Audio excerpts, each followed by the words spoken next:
सबसे एक नया चलन चला है लोगों को कि प्रिजम्पटिव इनकम स्कीम में जो है सो जाने की कोशिश की जाए, क्योंकि वहाँ पे कई हालात में टैक्स की देनदारी कम पड़ जाती है।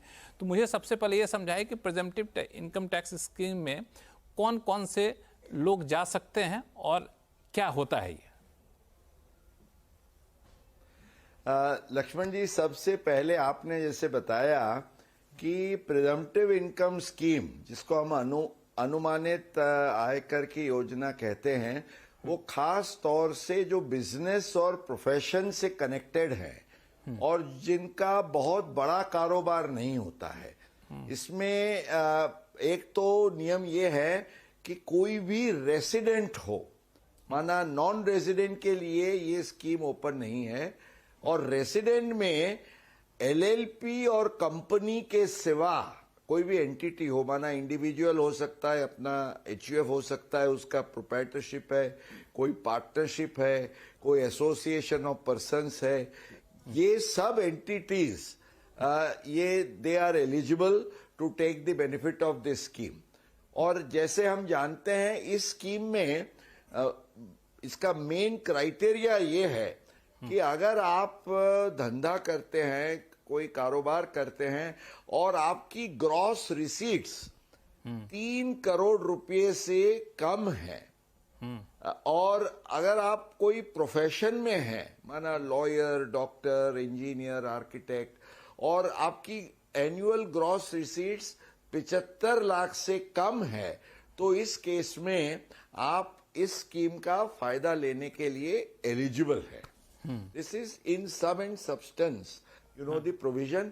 और लोग इसलिए आकर्षित होते हैं इस स्कीम का फायदा लेने के लिए, क्योंकि अगर आप इस स्कीम के लिए जाते हैं तो आपको अकाउंट्स रखने से संपूर्ण मुक्ति है। You are not required to maintain books of accounts. Books of accounts नहीं है तो ऑडिट की भी कोई चिंता नहीं है, ऑडिट की भी जिम्मेवारी नहीं है। और इसके जो निर्दिष्ट नियम हैं उसके आधार से आप अपना जो प्रॉफिट है वो दिखाते हैं, तो आपके केस में फिर और कोई इंक्वायरी या स्क्रूटिनी का भी संभव नहीं रहता है। ये आपके लिए एक विशेष इसका फायदा है। हालांकि आपने जब कहा कि इसमें कई सारे फायदे होते हैं, तो जहां तक मैंने इनकम टैक्स डिपार्टमेंट को समझा है, और आपने भी समझा होगा, आप तो हमसे ज़्यादा अनुभवी हैं, कि इनकम टैक्स डिपार्टमेंट फ़ायदा आपको वैसे देता नहीं, फ़ायदा तभी देता है जब साथ में कई सारी शर्तें जुड़ी होती हैं। तो दर्शकों को बता दीजिए फ़ायदा उठाने के लिए शर्तें कौन कौन सी जिसका पालन करना होगा। बिल्कुल बिल्कुल। अभी ऐसा है कि अनुमानित आय का जो आपको कर का फायदा लेना है, प्रिजम्पटिव इनकम टैक्स का, तो उसमें जो उसका मिनिमम क्राइटेरिया है वो तो आपको फुलफिल करना पड़ेगा। तो सबसे पहले अगर आप बिजनेस करते हैं तो आपके बिजनेस में, मैंने जैसे आपको बताया कि 3 करोड़ तक की आपकी रिसीट्स है तो आप एलिजिबल हैं। पर इसमें नियम ये है कि आपका अगर कैश का धंधा है कारोबार, और या तो जितना मिक्स्ड रिसीट्स है तो जितना कैश का एलिमेंट है उस पर आपको 8% प्रॉफिट दिखाना चाहिए, और जो चेक से व्यवहार है उस पर 6%। इससे कम नहीं होना चाहिए, इससे ज्यादा हो सकता है। तो मिनिमम ये क्राइटेरिया अगर आप फुलफिल करते हैं, आप कोई कहता है कि भी मेरे कारोबार में केवल 2% का मार्जिन ऑफ प्रॉफिट है, तो इस केस में फिर आपको ये फायदा आप इस स्कीम का नहीं ले सकते हैं, और आप रेगुलर रिटर्न भी नहीं भर सकते। आपको अपना अकाउंट ऑडिट करके रिटर्न फाइल करना होगा लक्ष्मण जी, ये ध्यान रखने वाली बात है। हाँ, और अगर आप प्रोफेशन में हैं, प्रोफेशन में है तो उसमें उसका जो क्राइटेरिया है 50% of the gross receipts, 75 lakhs is the overall limit, और उसका 50% या ज्यादा आपको अपना प्रॉफिट दिखाना है। बिल्कुल, यही सब सारी चीज़ें मैं समझना चाह रहा था, क्योंकि इतने सारे कंडीशन है, लेकिन इतना लुक्रेटिव होती है ये स्कीम कि कई बार लोग इस स्कीम का फ़ायदा उठाने की कोशिश करते हैं और गलतफहमी में कुछ गलत कदम भी उठा लेते हैं। तो एक आखिरी सवाल संक्षिप्त में, कि आप इस स्कीम का फ़ायदा उठाने वालों के लिए क्या कुछ खास प्रैक्टिकल एडवाइस देना चाहेंगे? बिल्कुल लक्ष्मण जी, मैं ये कहूंगा कि ये स्कीम में लोग ऐसा मानते हैं कि मेरी रिसीट्स इस लिमिट के दायरे में है और मैं ये 6%, 8% या 50% एक बार दिखा देता हूं तो फिर और कोई चीज पर ध्यान नहीं रखना है या मेरे को नजर नहीं रखनी है। ये गलत फहमी है, क्योंकि ये स्कीम में ये कहा गया है कि 6%, 8% और 50% जो 44 AD का जो लिमिट्स है, दैट इज द मिनिमम। अब ऐसा है, मान लीजिए कोई एक प्रोफेशनल है, उसके केस में उसकी एक्चुअल रिसीट 60 लाख की है और वो सोचता है कि 60 लाख में से मैंने 50%, 30 लाख का प्रॉफिट दिखा दिया तो काफी है, और एक्चुअली 60 लाख में से उसका खर्चा केवल 10 लाख ही है, तो 50 लाख उसका कैपिटलाइज करके उसने उसमें से निवेश किया या और कोई खर्च किए अपने पर्सनल एक्सपेंसेस के लिए। तो इस केस में सवाल ये खड़ा होगा, आप कहेंगे कि भाई मैंने तो 50% दिखा दिया, आप उसको चैलेंज नहीं कर सकते। डिपार्टमेंट आपको ये पूछ सकता है कि भैया आपने ये जो निवेश या खर्च किया वो उसका सोर्स कहाँ है? तो सोर्स आपके लिए और तो कोई है नहीं। आप कहेंगे कि ये मेरा professional income is my source, तो प्रोफेशनल इनकम में आपने 30 लाख दिखाया, आपने निवेश किया 50 लाख का, तो 20 लाख का जो डिफरेंस हो गया that will be treated as unexplained investment, जिस पर आपको 75% टैक्स और पेनल्टी लग सकती है। तो लक्ष्मण जी, हमारी एडवाइस, हमारा गुरु मंत्र सबके लिए एक ये होगा कि do not try to show income less than what you are actually capitalising. आपके केस में उतना विड्रॉल या एक्सपेंस होना चाहिए, तभी आप उतना कैपिटलाइज करके दिखाओ, या तो आप ट्रबल में आ सकते हैं। बिल्कुल, तो फायदा लेने में आप कहीं नुकसानी का धंधा या व्यवहार न कर लें टैक्स डिपार्टमेंट से, ये ख्याल रखना। बिल्कुल इसका ख्याल रखिएगा, क्योंकि जितने का आप फायदा उठाने नहीं गए उससे ज़्यादा का नुकसान आपको झेलना पड़ सकता है। तो अगर आप प्रिजम्पटिव इनकम टैक्स स्कीम में जाना चाहते हैं तो इन सारी चीज़ों का बहुत बखूबी से ख्याल रखिएगा। अब कोई कन्फ्यूजन होगा तो हमें लिखिएगा, टैक्स गुरु हैं, आपको कन्फ्यूजन को दूर करने की कोशिश करेंगे। चूँकि इनकम टैक्स का मामला है, ITR का मामला चल रहा है, तो एक चीज़ और बता दूं कि बहुत लोगों को कैपिटल गेंस में लॉस हुआ होगा, क्योंकि शेयर बाजार में बहुत उथल पुथल है, या फिर दूसरे मोर्चे पर कैपिटल लॉस हुआ होगा। तो ऐसे लोगों को अगर समय पर इनकम टैक्स रिटर्न फाइल नहीं करते हैं तो कई सारे नुकसान हो सकते हैं। और नुकसान क्या हो सकते हैं ये हम बताएंगे शो में आगे चलकर, लेकिन इस बीच कई सारे फ़ोन कॉल्स हमारे पास आ चुके हैं। चलते हैं पंजाब, जहां से राजकुमार गर्ग साहब हमारे साथ जुड़ चुके हैं। गर्ग साहब नमस्कार। नमस्कार लक्ष्मण जी। कैसे हैं आप? जी सर, बिल्कुल ठीक हूँ। आपका प्रोग्राम मैं बहुत देर से सुनता हूँ सर। एक है कि आप मिस मत करा कीजिए, हम हर हफ्ते उड़ीक करते रहते हैं आपके प्रोग्राम की। Thank you. आप कभी कभी मिस कर देते हो। बहुत बढ़िया। और सर मेरे दो छोटे छोटे सवाल हैं। हाँ सर, एक तो मेरी जो मैडम है, मिसेज है, वो फरवरी 26 में 60 साल की हो जाएगी। अरे वो सीनियर सिटीजन हो जाएगी नेक्स्ट जब हम रिटर्न फाइल करेंगे जी। लेकिन उसमें जुलाई 2025 में उसने एक प्लॉट बेचा है, उसका कैपिटल गेन है, तो क्या उसका एडवांस टैक्स भरना पड़ेगा कि नहीं?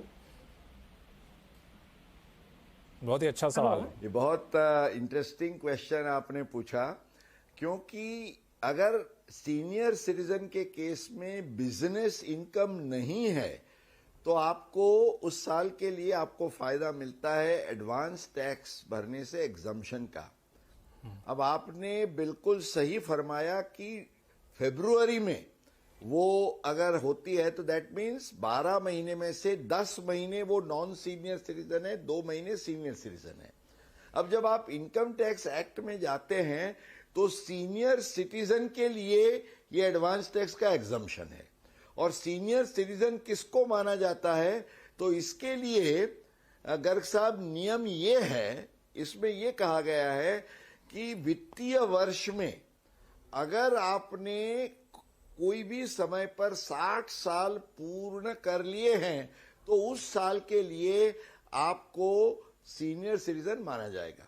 आप तो फरवरी में आपकी मैडम 60 साल पूरी करती हैं, पर अगर किसी के केस में 31 मार्च को भी उसको जो अगर 60 साल पूरे होते हैं तो वो पूरे साल के लिए सीनियर सिटीजन माने जाएंगे।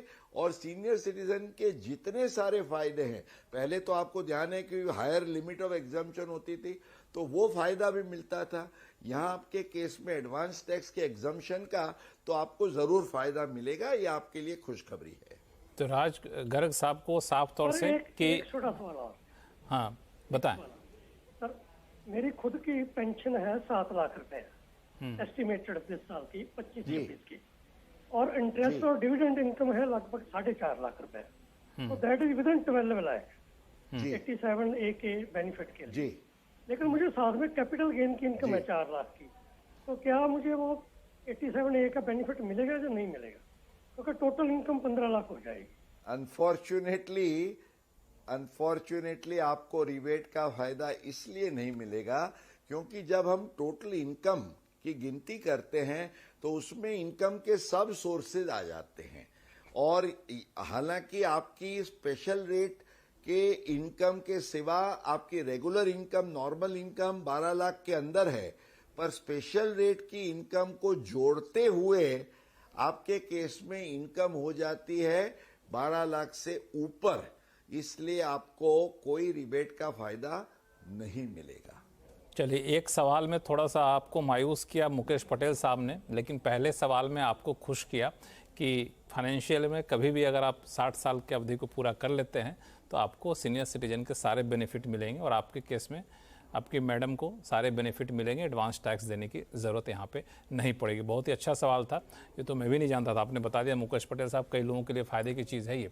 ऐसा करते हैं, इंदौर चलते हैं, जहाँ से देवेंद्र सिंह कन्याल साहब हमारे साथ फोन लाइन पर जुड़ चुके हैं। देवेंद्र सिंह साहब नमस्कार। सर नमस्कार सर। बताएं क्या उलझन आपकी? नमस्ते भैया। सर मेरी उलझन ये है कि एक्चुअली सेक्शन 1014 में जो भी हमारे अलाउंसेस मिलते हैं, जो हमारी सैलरी के पार्ट भी हैं, जैसे transport allowance, children education allowance, medical allowance, अब मुझे ये मालूम तो है कि कुछ स्टैंडर्ड डिडक्शन के नाम पे जोड़ के ये अलाउंसेस खत्म हो गए हैं, लेकिन अभी भी मैं अगर कई सीए से बात कर रहा हूँ तो वो लोग कह रहे हैं कि आप ट्रांसपोर्ट अलाउंस और एजुकेशन अलाउंस ले सकते हैं। तो मेरा सवाल ये है कि 1014 में ओल्ड रिजीम में as well as new regime में आज की डेट में हम कौन से अलाउंसेस ले सकते हैं, और अगर ले सकते हैं तो क्या उनको फॉर्म 16 में या सैलरी स्लिप में होना जरूरी है? एक सवाल तो ये है। ठीक है, एक सवाल का जवाब लेते हैं, फिर दूसरा सवाल होगा तो आपके पास आएंगे। मुकेश पटेल साहब, पहले इसका जवाब दे दीजिए। अच्छा, हाँ जी देवेंद्र जी, ऐसा है भैया कि ओल्ड और न्यू रेजिम दोनों के नियम अलग हैं।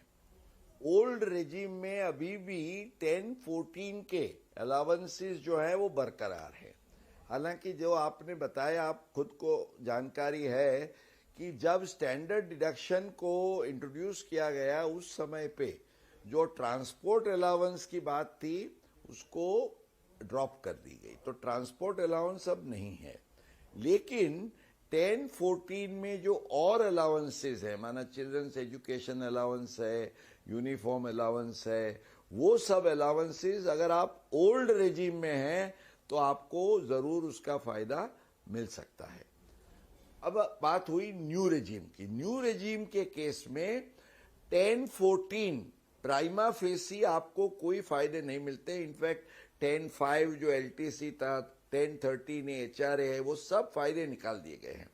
पर उसमें एक दो एक्सेप्शंस उन्होंने रखे हैं।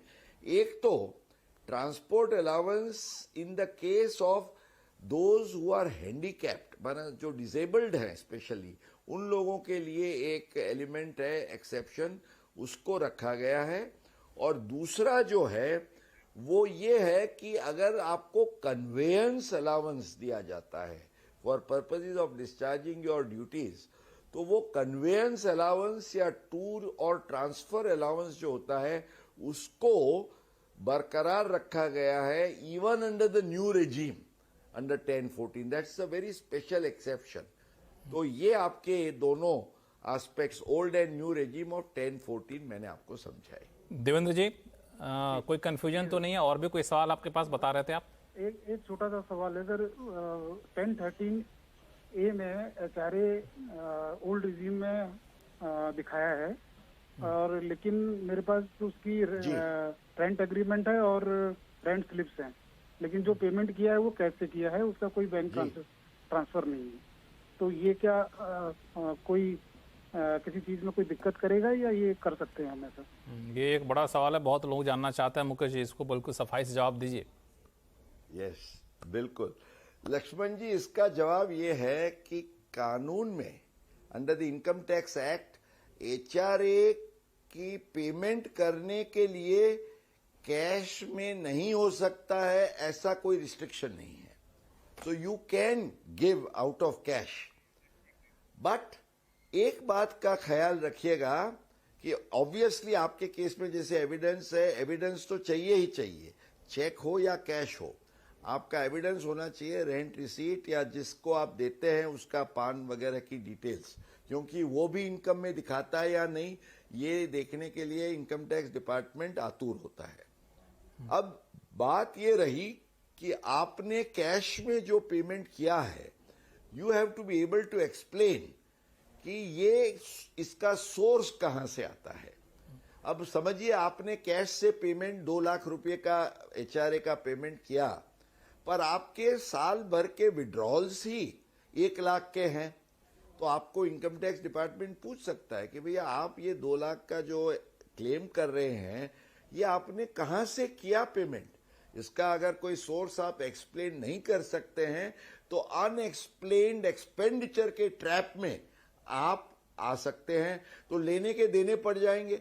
वो 30% का डिडक्शन का फायदा तो आपको मिलेगा नहीं, पर ये जो आपने क्लेम किया है वो एक्सप्लेन नहीं कर सकते कहां से आपने एक्सपेंडिचर किया, तो उसके लिए जैसे लक्ष्मण जी हमने आगे बात की थी, आप 75% के टैक्स के ब्रैकेट में और उस पर इंटरेस्ट और पेनल्टी वगैरह में आप ट्रैप हो सकते हैं। तो ये आप ख्याल रखना है कि if you can explain the source there is no problem in even making HRA in cash. हालांकि बेहतर यह है कि कैश में पेमेंट ना ही करें, ताकि इन सब झंझटों से छुटकारा मिला रहेगा। जब पेमेंट करना ही है तो क्यों कैश में करना, लेकिन ये रास्ता है बताया मुकेश पटेल साहब ने। देवेंद्र जी, उम्मीद करता हूं कि आपको सभी सवालों का जवाब मिल गया होगा।